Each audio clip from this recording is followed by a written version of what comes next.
La Grande Muraille de Chine est la fortification la plus longue et la plus coûteuse que l'être humain ait jamais construite.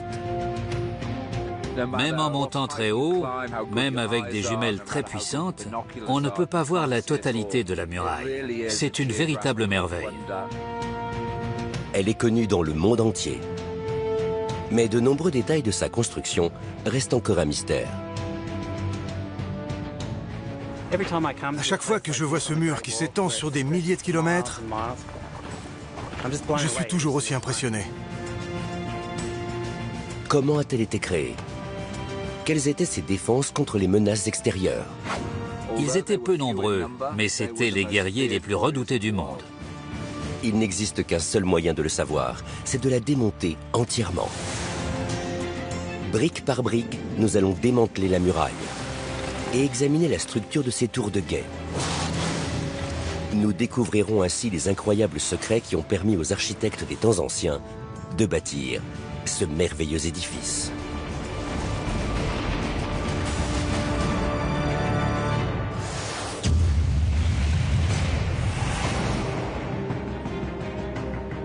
La Grande Muraille est une gigantesque fortification qui défendait les frontières de la Chine sur environ 21 000 km.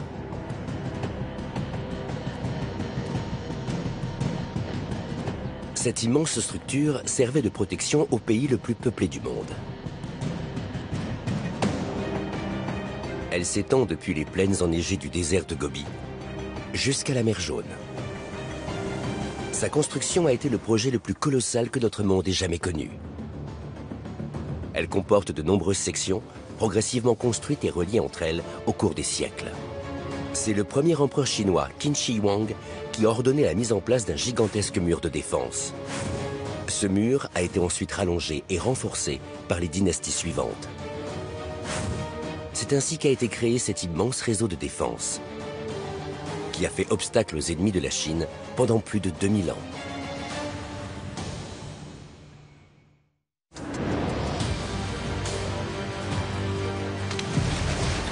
La Grande Muraille contient plus d'1 milliard de briques d'argile particulièrement résistantes, qui lui ont permis de rester debout au fil des siècles.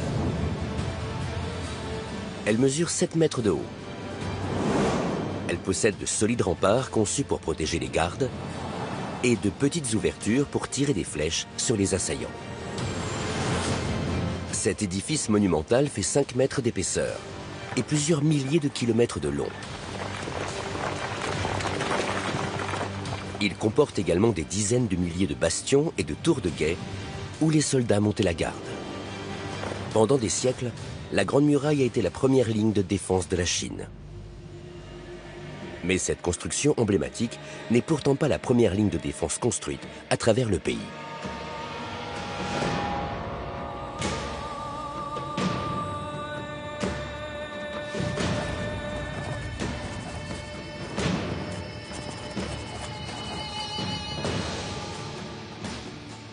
Mais quel danger a pu pousser les dirigeants chinois à édifier toutes ces fortifications? Ces montagnes sont magnifiques et la muraille les rend encore plus belles. Elle marquait la frontière de la Chine à l'époque. William Lindsay est depuis 30 ans un spécialiste mondial de la Grande Muraille. Il l'a parcouru à pied d'un bout à l'autre pour en découvrir les nombreux secrets. Grâce à ces quelques milliers de kilomètres de marche, il a compris une partie de l'histoire de la muraille. Au sud, c'est la Chine, et au nord, la Mongolie avec ses peuples nomades. Les Chinois avaient de la chance. Ils pouvaient faire pousser autant de nourriture qu'ils le désiraient. Mais au nord, la saison des cultures était trop courte pour avoir des récoltes suffisantes. Les nomades mongols déplaçaient leurs troupeaux au gré des saisons. Ils attaquaient souvent les Chinois pour leur voler de la nourriture, puisqu'ils ne pouvaient pas en produire eux-mêmes. En cas de sécheresse ou d'hiver très rude, les nomades perdaient tout ce qu'ils avaient. Pour survivre, il leur fallait trouver d'autres ressources. Alors évidemment, ils ne se dirigeaient pas vers la Sibérie au nord. Ils pénétraient sur le territoire chinois. Soumis à cette menace constante, le peuple de Chine devait absolument réagir. C'est ainsi qu'a commencé le conflit de la Grande Muraille. Les nomades étaient des combattants redoutables. Ils s'entraînaient dès l'enfance à monter et combattre à cheval, parfois sans selle ni étrier. Avec de telles aptitudes au combat, c'était l'armée la plus redoutée du monde. Et malheureusement pour les Chinois, les nomades n'étaient pas seulement d'excellents cavaliers. Ils possédaient également une arme très sophistiquée, l'arc composite.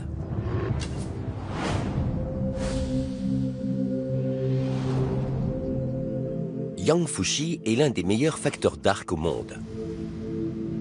Sa famille pratique depuis 10 générations cet art illustre qui rendait les nomades si dangereux.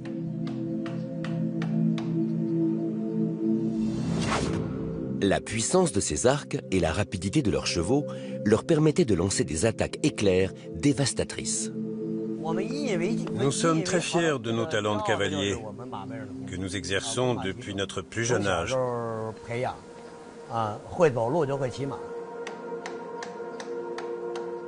Maître Yang nous montre comment il fabrique ses armes, capables d'emmagasiner assez d'énergie pour tuer un être humain. Tout d'abord, il taille le corps principal de l'arc à partir d'une branche robuste. Mais le bois en lui-même n'est pas suffisamment flexible et solide pour projeter une flèche à une vitesse mortelle. Je n'ose pas trop courber ce bout de bois parce que je risque de le déformer pour de bon. Il nous explique alors son secret pour éviter de tordre ou de casser le bois. Tout d'abord, il fixe une bande en corne de buffle à l'avant pour le renforcer. Ensuite, je mets des tendons de taureau sur ce côté pour augmenter son élasticité. C'est le paramètre le plus important. Ces tendons proviennent du cou d'un taureau.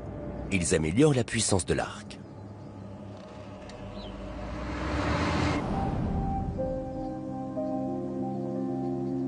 À cette époque, quand on bandait un arc, c'était comme si on soulevait 30 kilos. C'était très éprouvant pour le corps. Alors les archers devaient avoir beaucoup de force et de résistance. Quand Maître Yang relâche la corde, la flèche s'élance à 300 km/h.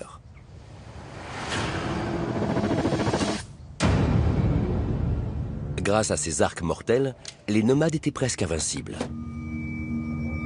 Ils remportaient la victoire à chacune de leurs attaques.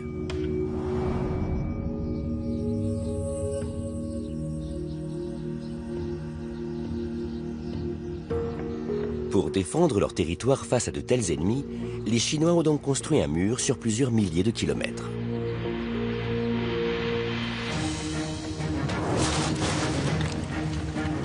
La muraille telle que nous la connaissons aujourd'hui a été bâtie sur les vestiges des premières protections contre les nomades.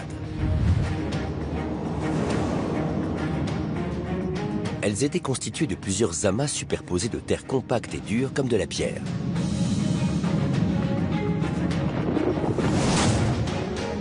De fines couches de roseaux amélioraient la stabilité de la structure.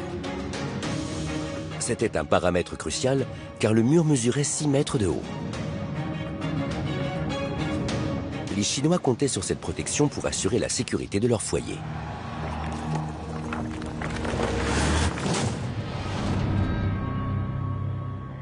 Les images satellites révèlent que ces murs en terre s'étendaient depuis la mer Jaune jusqu'au désert, dans l'ouest de la Chine.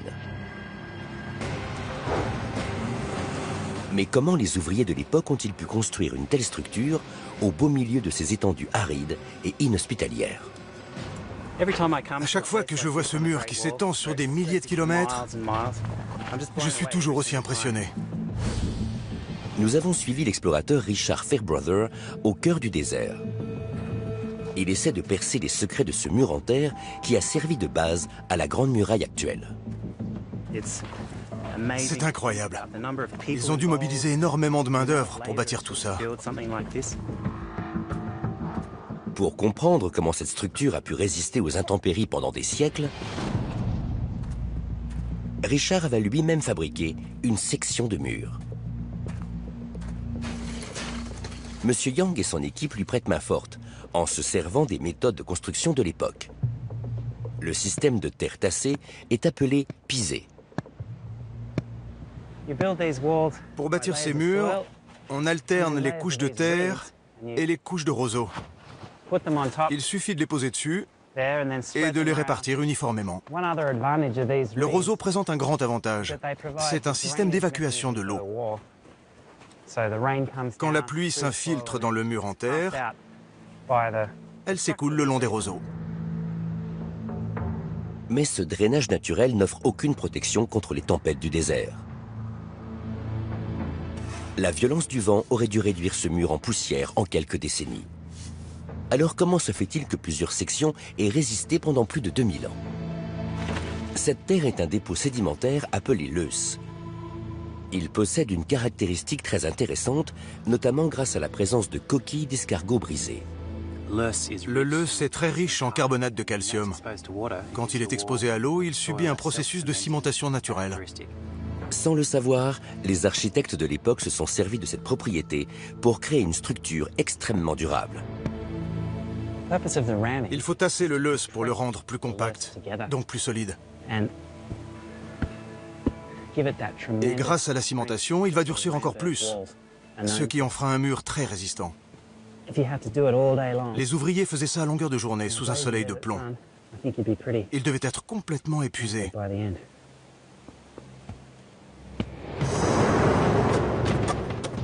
Une équipe de 80 personnes pouvait construire 1 kilomètre de mur en seulement 7 jours. Cette imposante barrière de 6 mètres de haut a repoussé les ennemis de la Chine pendant des siècles.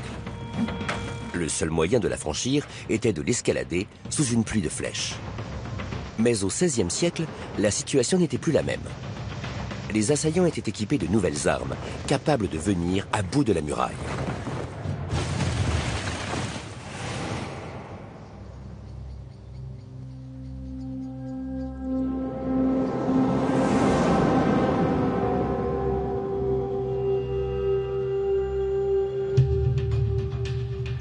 Avec l'évolution des techniques de guerre, l'efficacité défensive du mur diminue sérieusement. Au XVIe siècle, les progrès militaires sont tels qu'ils obligent les Chinois à renforcer leur ligne de défense. L'historien William Lindsay parcourt la Grande Muraille à Jiangkou, dans les montagnes au nord de Pékin.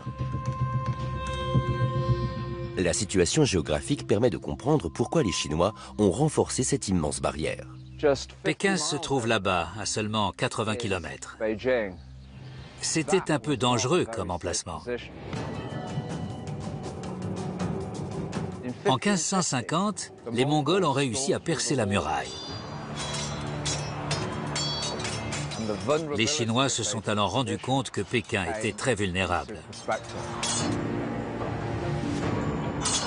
Les nomades ont avancé depuis les montagnes jusqu'au territoire qui entourait Pékin, la capitale de la Chine. Ils ont fait des ravages au sein de la population et les dirigeants chinois ont dû faire face à un grave dilemme. Le gouvernement tout entier tremblait de peur. Comment la Grande Muraille avait-elle pu faillir à sa mission? Il leur fallait un nouveau mur, encore plus résistant. Les Chinois ont alors bâti une immense structure, faite de plusieurs milliards de tonnes de pierre et de briques. Elle reposait sur d'immenses blocs de granit qui faisaient office de fondation. Les façades de briques lisses étaient presque impossibles à escalader. Et les remparts protégeaient les gardes postés en hauteur. L'intérieur de la muraille était d'une solidité à toute épreuve. Il était rempli d'innombrables gravats qu'on avait entassés et recouverts de dalles en pierre. 7 mètres de haut et 5 mètres d'épaisseur. Cette nouvelle barrière était impénétrable. Mais comment les ouvriers ont-ils pu fabriquer suffisamment de briques pour construire un mur aussi long? La première étape, c'est de trouver une source d'argile. On va ensuite façonner des briques, puis les cuire dans un grand four. Colin Richards connaît bien ce procédé. Au cours de sa carrière, il s'est spécialisé dans la conservation des bâtiments en briques. Il participe à un formidable projet de restauration de la muraille, dont le budget s'élève à plus de 13 millions d'euros. Avec une équipe de 8 spécialistes, il reproduit les méthodes originelles de construction pour comprendre l'incroyable défi qu'ont dû relever ceux qui ont bâti la Grande Muraille. Nous sommes en train de pétrir l'argile. Quand on l'extrait du sol, c'est une matière très consistante. Alors on l'écrase avec les pieds pour la fluidifier. Une fois qu'elle est plus malléable, on peut lui donner la forme qu'on veut et elle restera comme ça. Colin foule l'argile pendant 15 minutes, jusqu'à ce qu'elle puisse être façonnée.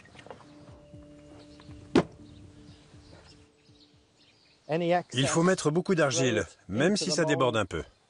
Ensuite, on appuie dessus pour bien remplir le moule. Et quand on le retire, on a une belle brique. Pour accélérer la construction, l'astuce consiste à augmenter la taille des briques.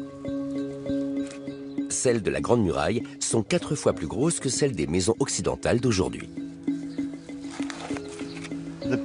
Elles sont plus grosses, donc plus lourdes. Mais on gagne quand même du temps sur l'ensemble du processus, puisqu'il faut les empiler jusqu'à la hauteur voulue. Je suis content du résultat. J'égalise un peu les côtés, puis je la laisse sécher. Ensuite, elle passera au four, et on aura une nouvelle brique pour la Grande Muraille de Chine. Une fois que les briques ont séché, il faut les cuire. On dispose les briques en haut du four, en les écartant un peu les unes des autres. Comme ça, la chaleur qui va se répandre à l'intérieur du four pourra passer entre les briques avant d'être évacuée par les cheminées. Et on va installer une couche de terre par-dessus pour isoler la chambre de cuisson et conserver la chaleur. À l'époque, les Chinois ont conçu ces fours de manière à éviter le gaspillage de chaleur. Voici une petite cheminée. C'est un four à chaleur radiante. Il est de forme circulaire. À une extrémité, on a un orifice qui laisse passer la chaleur du feu. Elle se répand au-dessus des briques, mais elle ne peut pas s'échapper par le haut parce qu'on recouvre tout ça avec de la terre. Alors elle redescend entre les briques et sort par les cheminées. La chaleur du feu est donc utilisée 2 fois. Quand elle s'élève et se répand en haut du four, puis quand elle redescend avant d'être dissipée dans l'atmosphère. On exploite au maximum l'énergie produite par le combustible dont on dispose. C'est de la cuisson économique. Et il s'en servait en Chine au XVIe siècle, environ 300 ans avant que cette pratique devienne courante en Occident. Colin et son équipe ont passé la matinée à installer les briques et préparer le four. La cuisson va souder entre elles les particules d'argile contenues dans les briques, qui deviendront alors très résistantes. Mais il faut une énorme quantité de combustible pour produire la chaleur nécessaire. On cherche des broussailles sèches et des branches qui ont déjà été cassées par des ouvriers qui passaient dans la forêt, par exemple. Cette branche est parfaite. Elle se casse facilement et contient très peu d'humidité. Leur objectif est de produire une chaleur constante et durable dans le four. Il nous faut du bois sec, avec une faible quantité de sève pour produire de la chaleur immédiatement. Si on devait consumer le liquide contenu dans une branche, on gaspillerait de l'énergie. À l'époque, il devait alimenter 200 fours simultanément. Imaginez la quantité de bois qu'il devait rassembler. Une fois de plus, ça montre l'ampleur de l'organisation mise en œuvre pour construire un monument de cette taille. Avant la mise en route du four, M. Chou propose à Colin d'accomplir avec lui un rituel très important, la bénédiction. L'équipe a beaucoup travaillé pour préparer l'argile, façonner les briques et les disposer dans le four. Maintenant, tout repose sur la cuisson. Et une erreur est vite arrivée. On peut facilement produire trop de chaleur ou pas assez. Le responsable du four subit une pression énorme. Il ne doit pas se tromper, alors il demande au Dieu de lui venir en aide.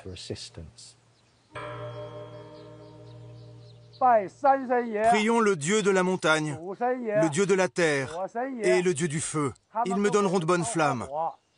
Nous cuirons de bonnes briques, des briques entières, des briques légères, des briques toujours meilleures. Il m'a proposé d'allumer le four. C'est un grand honneur. On va y aller tous les deux, après avoir prié ensemble. On est tous les deux responsables du bon fonctionnement du four, en quelque sorte.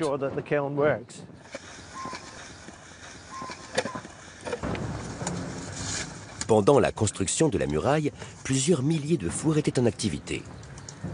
C'était l'une des toutes premières chaînes de production à l'échelle industrielle. Des centaines de milliers de personnes travaillaient sans relâche. Les équipes passaient leur temps à préparer, charger et allumer les fours. Ça permettait de produire des briques en continu pour les ouvriers qui étaient sur le chantier. Comme ça, la muraille pouvait se construire sans interruption, parce que la ligne de production ne s'arrêtait jamais. En se basant sur de longues années d'expérience, Colin et son équipe ajustent la température du four pour que la cuisson des briques soit optimale. Il faut surveiller attentivement la couleur des briques. Sous l'effet de la chaleur, elles deviennent rouges, puis jaunes, puis blanches. Quand elles sont blanches, ça veut dire qu'elles ont atteint les 1000 degrés environ. Il faut alors maintenir cette température pendant 12 heures et puis arrêter la cuisson.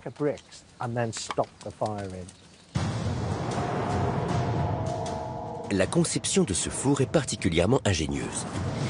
Le feu ne se trouve pas sous les briques, mais à côté, dans un tunnel qui fait office d'arrivée d'air. La forme du four oblige l'air chaud à descendre entre les briques avant de ressortir par l'une des 3 cheminées.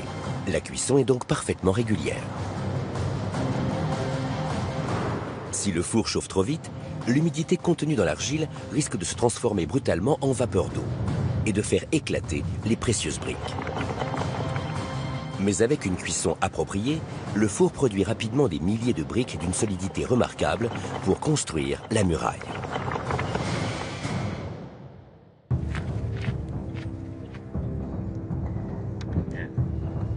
« 24 heures après l'allumage du four, les briques sont prêtes à être acheminées jusqu'au chantier.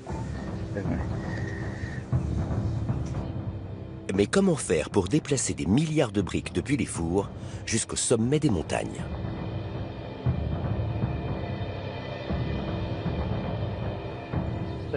Le transport de ces innombrables blocs d'argile était une entreprise particulièrement difficile. Il n'existe pas de méthode miracle. Tout comme les ouvriers de l'époque, Colin et ses amis transportent eux-mêmes les briques. On a besoin du plus grand nombre d'ouvriers possible. Plus on a de main-d'œuvre, plus c'est facile.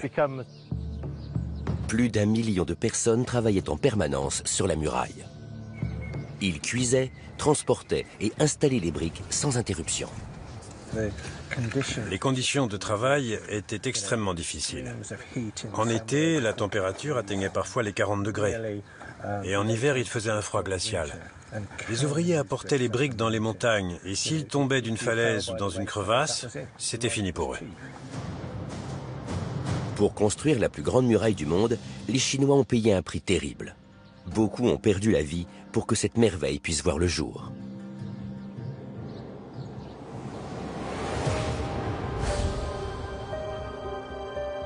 À présent, William Lindsay va nous aider à percer un autre des nombreux mystères qui entourent la Grande Muraille de Chine.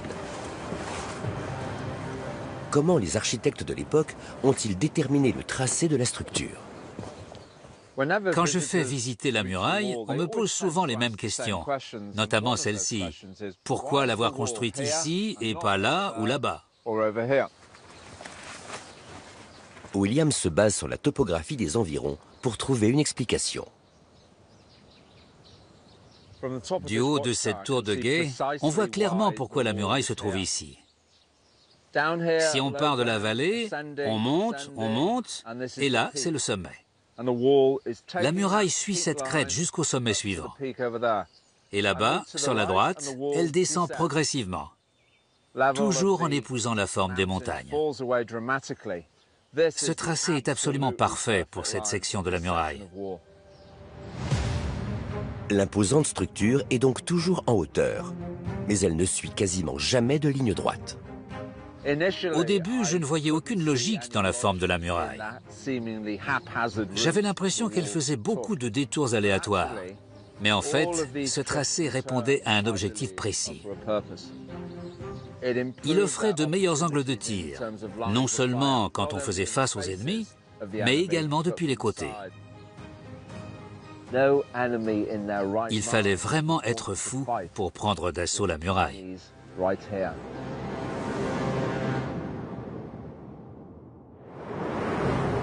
Les Chinois ont bâti la Grande Muraille en suivant le relief du terrain, montant parfois jusqu'à 1500 mètres d'altitude.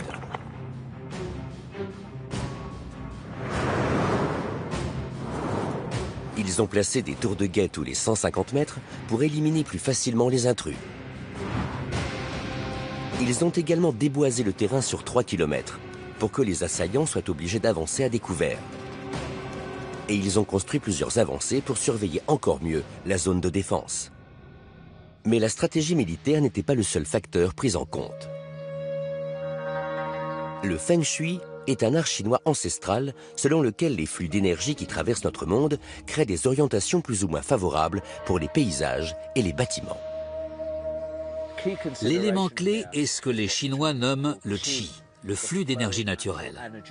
C'est une substance subtile qui se déplace le long de ce qu'on appelle les veines du dragon. Et si on construit un édifice qui bloque une de ces veines, ça peut être catastrophique pour les ouvriers ou les occupants du bâtiment.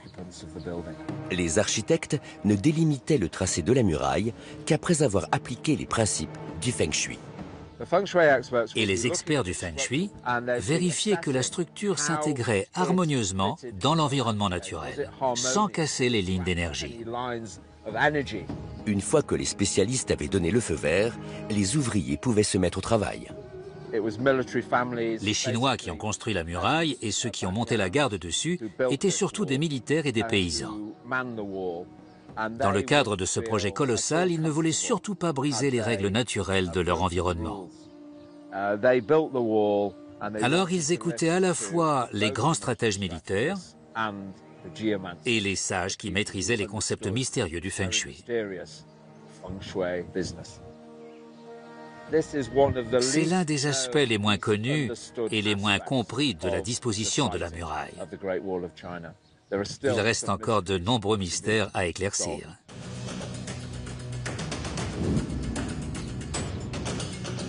La Grande Muraille était un immense obstacle physique. Mais ce sont les soldats chinois qui la rendaient vraiment infranchissable. Si les Chinois s'étaient contentés de construire un mur dans l'espoir que ça arrête les nomades, ça n'aurait servi à rien. La muraille devait être gardée en permanence par des garnisons prêtes à intervenir. Par conséquent, une autre question se posait. Il fallait environ 1 million de soldats pour patrouiller le long de la muraille. Mais comment loger autant de personnes sur place? William Lindsay se trouve à Jinshanling, au nord de Pékin. Il cherche des éléments qui montrent comment 1 million de soldats pouvaient vivre sur la muraille. Je crois que c'était une sorte de section prototype pour la nouvelle construction de la muraille. C'est le seul endroit où les tours sont aussi proches les unes des autres. Sur cet immense mur de briques, les Chinois ont bâti des tours de guet tous les 150 mètres. Ces tours pouvaient loger entre 20 et 30 personnes. D'après certains documents du XVIe siècle, on comptait environ 120 soldats par kilomètre. C'est impressionnant d'imaginer de telles garnisons. Comment tous ces soldats pouvaient-ils vivre à des centaines de kilomètres de la civilisation? La réponse se trouve au cœur de la muraille. Des dizaines de milliers de tours abritaient les troupes chinoises. Le premier niveau de chacune de ces tours pouvait accueillir jusqu'à 30 soldats, qui dormaient sur des lits en pierre. Des réserves de charbon permettaient de faire du feu pendant l'hiver. Les gardes étaient protégés par des murs de 11 mètres de haut et d'1 mètre d'épaisseur. Plusieurs fenêtres étroites permettaient de surveiller les environs en permanence. Au niveau supérieur, un grand abri contenait toutes les armes, prêtes à être utilisées en cas d'attaque. La muraille était gardée sans cesse, jour et nuit, été comme hiver.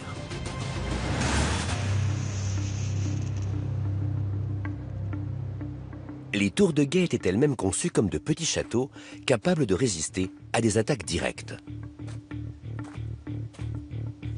Si un nomade montait sur la muraille, il pouvait la parcourir, trouver un portail et l'ouvrir pour que ses camarades à cheval envahissent la Chine. Seules les défenses des tours pouvaient empêcher un tel scénario de se produire. Si les ennemis parvenaient à escalader la muraille, les soldats chinois se retranchaient à l'intérieur des tours et verrouillaient tous les accès. Ce trou correspondait au verrou de la porte. C'était un système simple mais efficace. Après avoir fermé les deux portes, il fallait aussi s'occuper des fenêtres. Évidemment, le bois a disparu depuis longtemps, mais on visualise bien l'encadrement sur lequel les volets étaient fixés. Une fois que toutes les portes et les fenêtres étaient verrouillées, les Chinois prenaient position à l'étage supérieur. Ils dominaient ainsi leurs ennemis et ils pouvaient les empêcher de progresser le long de la muraille.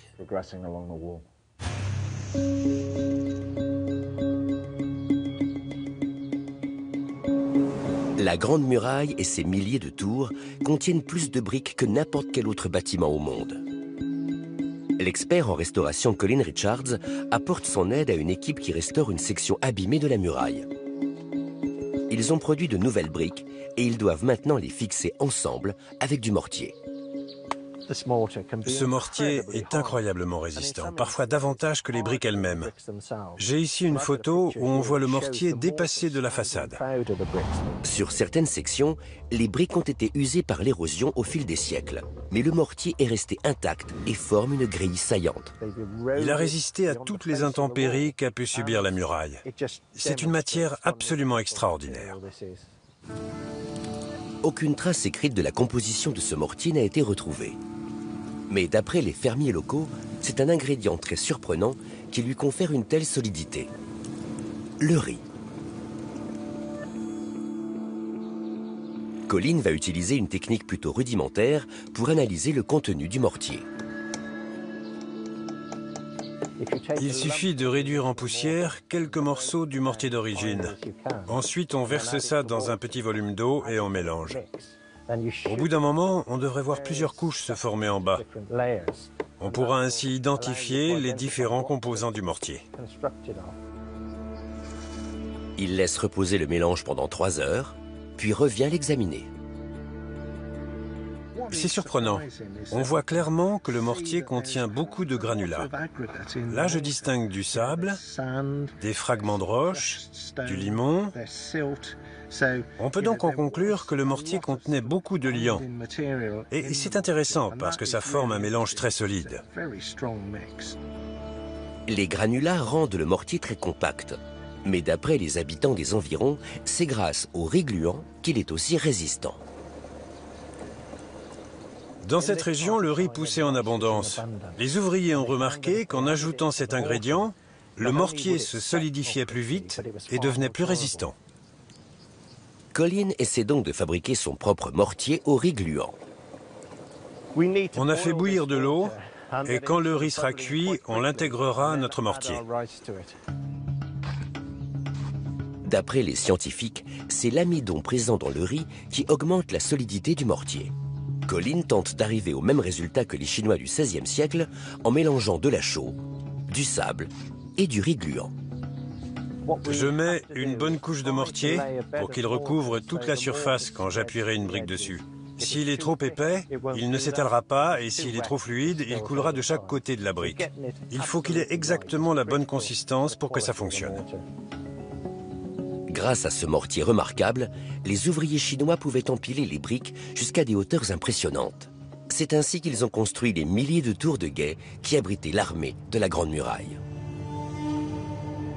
Ces guerriers, loin de toute civilisation, se dressaient seuls contre les attaques des nomades. William poursuit son exploration des structures mises en place pour protéger les soldats chinois, même en cas d'attaque sur la muraille elle-même. Imaginez, vous êtes un garde de la muraille, vous êtes placé ici. Moi, en tant qu'assaillant, je n'ai aucune chance. Les Chinois sont à 2 mètres au-dessus de moi. On inverse les rôles. Maintenant, je domine la situation. Je m'appuie avec mon bras gauche et je peux donner des coups d'épée, de lance, de gourdin. C'est une fortification géniale, très efficace. Mais le combat à main nue n'était pas la seule défense possible. Grâce à leurs avancées technologiques, les Chinois avaient tout un arsenal à leur disposition. À l'époque, un canon était posé sur cette plateforme. Évidemment, il a disparu depuis longtemps, mais il était placé comme ça. Vous vous dites peut-être que c'était l'arme la plus dévastatrice de la muraille. En réalité, ça faisait beaucoup de bruit et ça intimidait l'adversaire, mais c'était vraiment très long à recharger. Il fallait être très méticuleux, et c'était difficile avec le vent et la pluie. Alors ce n'était pas l'arme la plus fiable. Si les ennemis parvenaient à s'approcher du mur, les gardes se cachaient derrière les remparts. Là, leur seule chance d'éliminer les assaillants, c'était ces petites ouvertures. En général, ils utilisaient de petites bombes qui faisaient environ cette taille. Il suffisait de les allumer et de les lâcher ici. Elles explosaient au pied de la muraille. Les Chinois étaient réputés pour la qualité de leurs explosifs. Mais pour défendre la muraille contre des hordes de nomades, ils préféraient utiliser une arme moins impressionnante, mais plus précise et mortelle que le canon, l'arbalète. Cette arme redoutable faisait largement le poids contre les arcs composites des nomades. Les gardes de la muraille l'appréciaient particulièrement. Pour un soldat isolé, l'arbalète était l'arme la plus puissante. Yang Fushi possède un vieux mécanisme de détente d'arbalète, une véritable merveille historique. C'est un accessoire en bronze, fabriqué par moulage. Ils étaient produits en grande quantité et ils étaient même standardisés. Les pièces étaient interchangeables d'une arme à l'autre. L'arbalète était la première arme mécanique au monde. La détente permettait de relâcher le carreau en une fraction de seconde. Et le tir était d'une précision redoutable. Les soldats trempaient souvent leur carreau dans du poison pour que la moindre éraflure soit fatale. Les tours de guet dépassaient légèrement de la muraille. Ainsi, les assaillants qui tentaient d'escalader les parois étaient pris entre deux feux. Et les gardes pouvaient utiliser les canons et les bombes pour décimer les troupes ennemies tout en restant à couvert derrière les remparts. Mais l'arbalète était leur arme de prédilection. Il suffit de presser la détente pour que le carreau parte. C'est facile à manipuler. On n'a même pas besoin d'appuyer fort. Les Chinois ont mis en place une grande chaîne de production pour fabriquer des arbalètes par milliers. De nombreux soldats pouvaient ainsi être déployés et armés rapidement. Ils étaient capables d'utiliser cette arme sans avoir de compétences ou de force particulières. Avec un arc, on ne peut pas viser pendant très longtemps. Quand l'arc est bandé, on se fatigue très rapidement. Mais avec l'arbalète, on peut prendre son temps pour viser soigneusement et tuer l'ennemi de très loin. Cette arme remarquable permettait aux garnisons chinoises de tenir tête facilement aux guerriers nomades.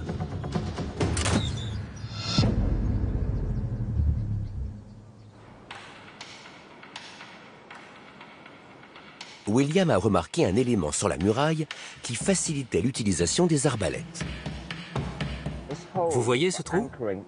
L'arbalète était montée sur une crosse, avec une tige en dessous.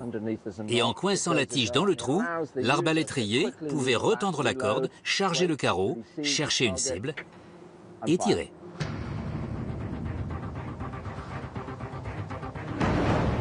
Mais même avec ces armes redoutables, les soldats chinois étaient isolés en petits groupes, dans des tours de guet juchées au sommet des montagnes ou en plein désert. Si les nomades lançaient une attaque de grande ampleur, comment les Chinois pouvaient-ils appeler des renforts? Imaginez que vous êtes un soldat posté sur la muraille. Tout à coup, vous voyez apparaître à l'horizon 300 ou 400 cavaliers qui soulèvent un immense nuage de poussière. Qu'est-ce que vous pourriez bien faire dans cette situation? L'explorateur Richard Fairbrother se trouve à proximité du désert de Gobi. Il cherche des traces du système qui permettait aux soldats chinois de communiquer d'une tour à l'autre. Regardez, c'est une ancienne tour d'alarme. Les soldats qui s'y trouvaient n'avaient qu'une seule mission, surveiller les alentours et donner l'alerte dès qu'ils voyaient l'ennemi arriver. Les Chinois devaient trouver une parade face aux attaques éclairs des nomades. Ils ont rapidement trouvé une solution, communiquer via un système de signaux. Chacun de ces drapeaux représentait 500 cavaliers. Là, on a 3 drapeaux, ce qui signifie que 1500 cavaliers viennent d'apparaître à l'horizon. Les responsables militaires chinois pouvaient ainsi suivre les déplacements rapides des hordes nomades. Alors j'espère que mes collègues sur la tour la plus proche sont attentifs et ont remarqué que 1500 cavaliers se dirigent vers nous. Les occupants des tours de guet envoyaient également des signaux de fumée pour transmettre des informations. La vitesse de réaction était un paramètre crucial pour défendre la muraille et la Chine. La muraille n'était pas seulement une structure défensive, mais également un réseau de communication. Les nomades cherchaient sans arrêt quelle section du mur ils pouvaient attaquer par surprise, et les soldats chinois guettaient le moindre signe d'une offensive, prêts à avertir leurs camarades via le système des tours d'alarme. Ce réseau de surveillance couvrait toute la longueur de la muraille. Il s'étendait depuis le désert de Gobi jusqu'à l'extrémité orientale du mur, une avancée de 22 mètres sur la mer Jaune. Grâce à sa structure ingénieuse, ce bâtiment est toujours debout aujourd'hui. On l'appelle la tête du dragon. Composée d'énormes blocs de granit de 3 tonnes chacun, elle résiste à l'assaut des vagues grâce à un double système de fixation. Des sabots en fer s'encastrent dans les cavités prévues à cet effet, et des tiges rocheuses s'enfoncent dans les trous creusés à même le granit. Ainsi, la structure ne risque pas de bouger à cause du courant. En tout, 9 couches de roches massives se dressent face aux vagues et empêchent les assaillants de contourner la muraille par la mer. Cette tour de 15 mètres de haut, qui marque l'extrémité de la muraille, est un véritable monument à elle seule. Entre la mer à l'est et le désert à l'ouest, l'impénétrable muraille et son réseau de surveillance constante permettaient de défendre le pays tout entier. Les soldats étaient postés derrière les remparts avec leurs arcs et leurs arbalètes, prêts à lancer une pluie de flèches et de carreaux sur l'ennemi.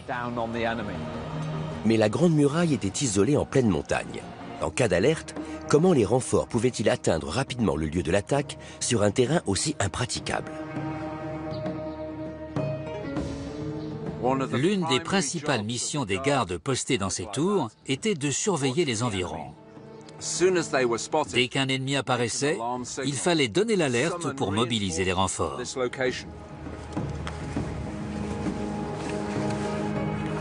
William Lindsay se trouve à Jiangkou, au nord de Pékin. Il étudie le terrain pour déterminer comment les troupes chinoises pouvaient manœuvrer si une attaque survenait en pleine montagne. En voyant cet endroit, les gens disent souvent « Mais il n'avait pas besoin de construire un mur de défense ici. Personne ne pouvait attaquer cette zone. » Et je suis d'accord, on le voit bien quand on se place ici. Regardez, on dirait presque une falaise.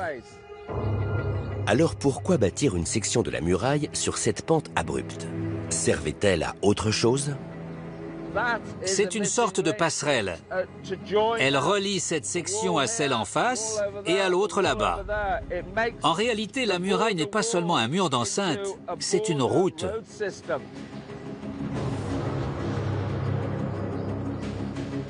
Selon William, c'est ainsi que les renforts pouvaient atteindre rapidement les zones attaquées.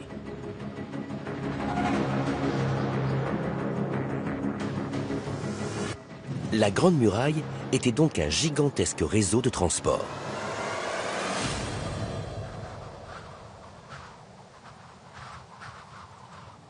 Il s'étendait sur des milliers de kilomètres jusqu'au désert de Gobi, où les soldats avaient une mission très importante, protéger le commerce chinois.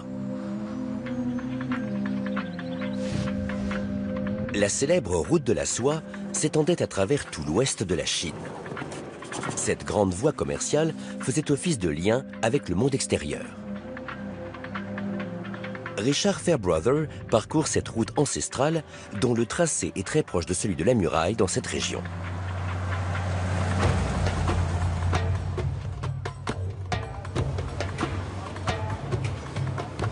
Comme les voyageurs de l'époque, il achète des provisions au marché de Dunhuang. « 60 ? C'est cher. » Mais non, voyons, c'est pas cher.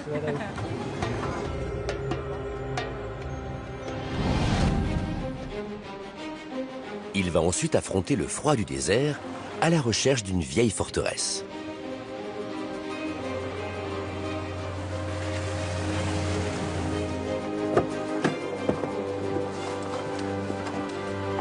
C'est génial.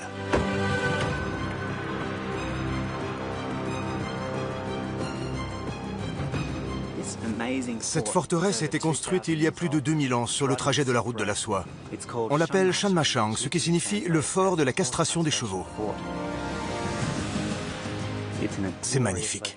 Regardez toutes ces montagnes et la rivière qui a emporté une partie de la forteresse. C'est ici que les chevaux étaient castrés avant d'être échangés à l'Empire chinois contre du thé.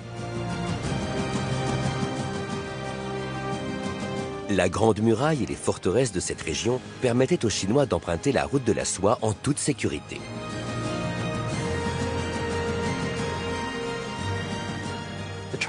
Le commerce était très important pour l'Empire chinois. C'est pour ça que la Grande Muraille et les forteresses ont été construites à proximité.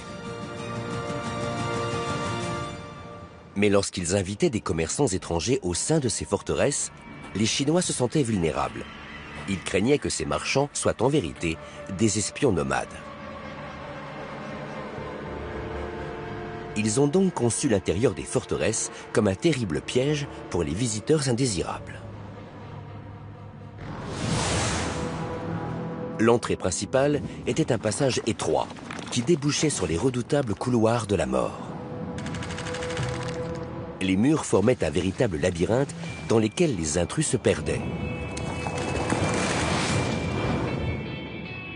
Les virages à angle droit diminuaient leur visibilité et les entraînaient vers une petite cour.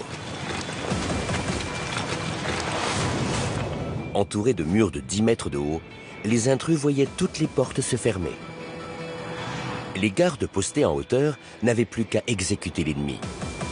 Les forteresses permettaient donc, elles aussi, de protéger la Chine contre les attaques extérieures. La Grande Muraille était une structure militaire extraordinaire, construite pour défendre les Chinois contre les menaces venues du nord. Il suffit de voir la muraille serpenter d'un sommet à l'autre pour comprendre que sa construction était un exploit remarquable.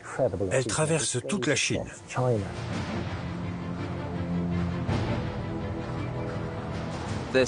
Dans toute l'histoire de l'humanité, aucun autre édifice n'a nécessité autant de matériaux et de temps pour le construire. Pour moi, c'est sans aucun doute la plus grande merveille du monde.